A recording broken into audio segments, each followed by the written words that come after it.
اور میں آپ کو یہ مثال دوں گا کہ سقراط کے ساتھ کیا ہوا اور عمران خان کے ساتھ کیا ہو رہا ہے۔ دہشت گردی کا قانون بنایا دہشت گردوں کو پکڑنے کے لیے، دہشت گردوں کو تو چھوڑا ہوا ہے، اس کی فکر نہیں ہے۔ ہر عام آدمی کے خلاف دہشت گردی کا قانون لگایا جاتا ہے۔ یہ قانون کیسے چلے گا پاکستان کے اندر؟ بہانہ چاہیے لوگوں کے اوپر ظلم کرنے کا۔ اور میں جب صدر تھا تو میں نے تو موجودہ صدر صاحب نے تو بہت سارے استثناء لے لیے، میں خود عدالت میں گیا، میرے اوپر ATC کورٹ کے اندر جرم لگا ہوا تھا کہ میں بندوقیں سپلائی کرتا تھا، اور اس میں گواہی کس کی تھی؟ پولیس والے کی گواہی تھی کہ میں خود جا کر استثناء سے وڈرا کیا۔ جب وہ میرے خلاف مقدمہ خارج ہو گیا تو PDM کی حکومت نے دوبارہ میرے پر مقدمے کا ریویو پہ ڈال دیا۔ تو لہذا قانون جو امپلیمنٹ ہو انصاف کے ساتھ۔ تیسرے، اگر قانون امپلیمنٹ بھی ہو اور جزا اور سزا نہ ہو تو وہ قانون بیکار ہے۔ آپ یہ دیکھ لیجئے کہ پاکستان کے اندر یہ جو کوشش ہماری رہی کہ احتساب ہو، وہ احتساب کے قانون جس طرح سے بھی بنے سب کو غلط استعمال کیا گیا۔ لہذا میں نے تو ہمت ہار دی کہ جب بھٹو صاحب آئے انہوں نے کہا 1200 لوگوں کو ہم نکالیں گے، 303 لوگوں کو اس سے پہلے نکالا جا چکا تھا۔ ہر حکومت آتی ہے نئے لوگوں کو ذمہ دار کرتی ہے، بیٹا یہ تصویریں بعد میں بنا لو پھر انشاءاللہ بنتی رہیں گی، ہے نا۔ تو میں پھر آخری بات آپ سے کہتا ہوں کہ پھر قانون وہ بنتا ہے جس کی معاشرے میں قدر ہو، معاشرے کے لوگ نکو کریں کہ یہ حرام کا پیسہ اس نے کمایا ہے، اس کے گھر ہم کھانا نہیں کھائیں گے۔ میرے والد صاحب اس گھر نہیں جاتے تھے جہاں حرام کا پیسہ ہو۔ تو معاشرے کے اوپر ذمہ داری ہے کہ ایک معاشرتی قانون کی گرفت میں لوگوں کو لے کر آئیں۔ اور آخری بات کہ دل کے اندر حیا اور شرم ہو۔ مجھے تو سب سے زیادہ شرم اس بات کی بھی رہی کہ میں اگر کرپشن کروں گا تو میرے یہ دوست جو دیرینہ دوست ہیں 26 سال کے اور 30-40 سال کے، یہ کیا کہیں گے کہ بے شرم، تم کو ہم یہ سمجھتے تھے کہ تم کرپٹ آدمی نہیں ہو، تم بھی کرپٹ نکل آئے۔ تو قانون شروع ہوتا ہے ان ساری چیزوں سے، معاشرے تک آتا ہے۔ پھر میں آپ کو یہ بھی بتاتا چلوں کہ اللہ تعالیٰ کیا فرماتے ہیں، کیونکہ عارف الوی ایک انسان آپ کے سامنے آیا ہے، ایک عام آدمی آیا ہے، وہ قانون کو تلاش کرتا ہے اللہ کی قانون کی کتاب کے ذریعے۔ تو اس کے اندر اللہ کیا فرماتا ہے؟ اللہ فرماتا ہے تحکموا بالعدل، کہ انصاف کے ساتھ، عدل کے ساتھ، حکمران عدل کے ساتھ رہیں گے۔ تحکموا بالعدل، اللہ تعالیٰ فرماتا ہے قرآن کے اندر کہ عدل کے ساتھ رہو۔ پھر حضرت ابوبکر کا قول ہے، جو میں اس وجہ سے آپ کو بتانا چاہتا ہوں کہ میری بنیاد قانون کے اعتبار سے کیوں ہے اور مسلمانوں کی کیوں ہے۔ صرف پاکستان کا آئین نہیں، دنیا کے قوانین بنے ہیں، دنیا کے قوانین بنے ہیں، اور کس بنیاد پر بنے ہیں۔ اور میں آپ کو یہ مثال دوں گا کہ سقراط کے ساتھ کیا ہوا اور عمران خان کے ساتھ کیا ہو رہا ہے۔ تو ذرا صبر کے ساتھ میری بات سنیے کہ میں آپ سے یہ کہہ رہا ہوں کہ حضرت ابوبکر نے یہ فرمایا کہ انہوں نے اپنے نبی کو یہ کہتے صلی اللہ علیہ وسلم یہ کہتے سنا کہ 3 لوگ جنت میں نہیں جائیں گے۔ ذرا سن لو غور سے، کون 3 لوگ ہیں؟ جو کنجوس ہے، جو دھوکے باز ہے، اور وہ جو حکمران بنے اور خیانت کاری کرے، وہ جنت میں جائے گا نہیں۔ دوسری بڑی بات کہ قانون کے اعتبار سے سب برابر ہیں۔ میرے نبی صلی اللہ علیہ وسلم کا قول تھا کہ اگر فاطمہ بھی کوئی جرم کرے گی تو اس کے اوپر بھی قانون لگے گا۔ اس سے بڑا کوئی قول ہو نہیں سکتا پاکستان کے لیے کہ کوئی ہر شخص قانون کے اندر برابر ہو۔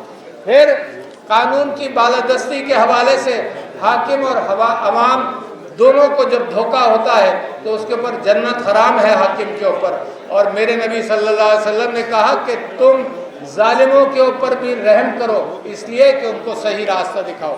میں یہ چیزیں آپ کو اس لیے بتانا چاہتا ہوں کہ مظلوموں کی آواز اور گونج بڑھتی چلی جا رہی ہے، تو کہاں سے راستہ پکڑوں گا میں، کہاں سے پکڑوں گا اور آپ کہاں سے پکڑیں؟ اس کے بعد میں لانا چاہتا ہوں بات کو محمد بن جناح کے اوپر۔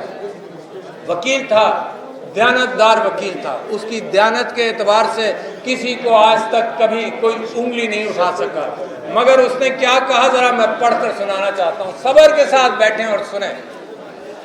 حمود الرحمان کمیشن کی رپورٹ کے اندر تو اب یہ ہو گیا کہ اگر آپ اس کا ذکر کریں گے تو قانون آپ کے اوپر لگ جائے گا۔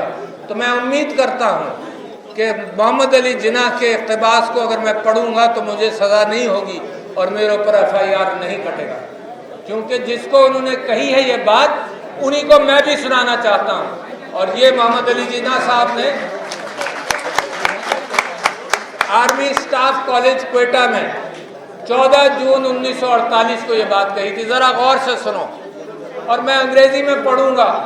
انہوں نے کہا، جناح صاحب نے کہا کہ I want you to remember that the executive authority flows from the head of the government of Pakistan. کیا کہا؟ The executive authority flows from the head of the government of Pakistan. And therefore, any command or order that may come to you cannot come without the sanction of the executive head. This is the legal position. Do not forget. سنیں غور سے، do not forget. اور اس میں برا مت مانے، ہر چیز کا آج کل برا مانا جاتا ہے۔ قائد اعظم نے کہا do not forget that the armed forces are the servants of the people. It was Quaid Azam who said it. میرے اوپر مقدمہ نہیں کرنا. You do not make national policy.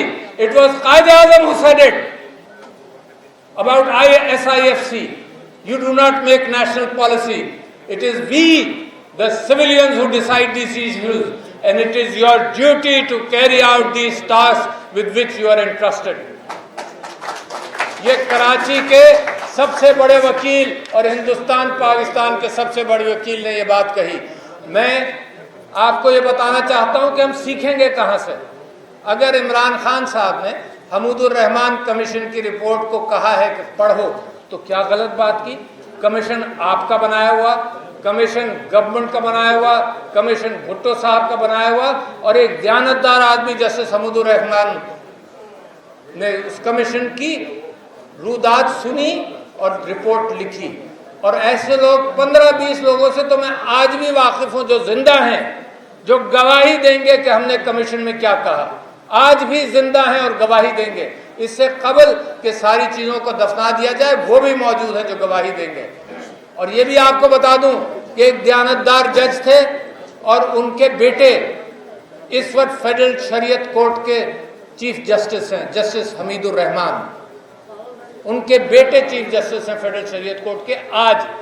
تو لہٰذا بڑی آتھینٹسٹی کے ساتھ میں بات کر رہا ہوں، اور اگر عمران خان نے یہ بات کی ہے کہ حمود الرحمان کمیشن کی رپورٹ کو دیکھو اور پڑھو۔ اب ہوا کیا؟ تاریخ کے اندر ہوا کیا؟ قانون کی تلاش، انسان کی تاریخ بہت پرانی نہیں ہے، 10,000 سال، 8,000 سال، لکھی ہوئی تاریخ 6,000 سال، اس سے زیادہ پرانی نہیں ہے۔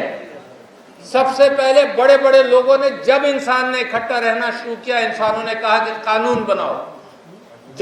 جانوروں سے جب وہ الگ ہوا تو اس نے کہا قانون بناؤ، might is right, might is not right, جنگل کا قانون ختم کرو، انسانوں کا قانون بناؤ۔ اور یہ سائرس دی گریٹ کے حوالے سے یونان کے اندر سقراط نے قانون کی بات کی۔